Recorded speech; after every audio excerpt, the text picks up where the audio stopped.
তারেক রহমানের নির্বাচনী জনসভার খবর জানাতে রংপুর থেকে যোগ দিয়েছেন আমাদের সহকর্মী ফখরুল শাহিন। ফখরুল, আপনি আগের খবরে জানাচ্ছিলেন বিকেল নাগাদ আসতে পারে তারেক রহমান। এই মুহূর্তের প্রস্তুতি কেমন দেখছেন? কারা কারা এসেছেন সবকিছু মিলিয়ে জানাবেন।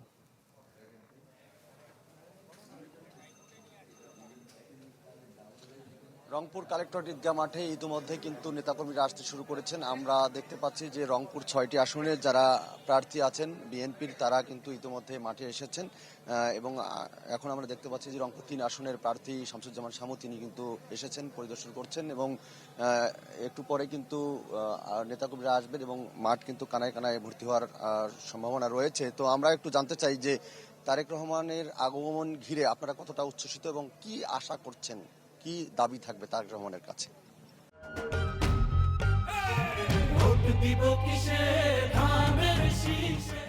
প্রথমেই আমি আপনার একটা কথা শুনলাম, যেটা আমার কানে আসলো। আপনি বললেন মাঠ কানায় কানায় ভরে যাবে।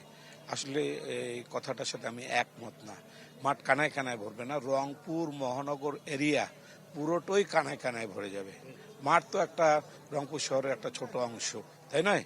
তা আমি মনে করি যে আজকে 2টার পর থেকে, নামাজের পর থেকে রংপুর শহর মানে মানে কোনো জায়গা খালি থাকবে না যেখানে তারেক রহমানকে দেখার জন্য লোক আসেনি। তা আপনাকে ধন্যবাদ এই জন্য।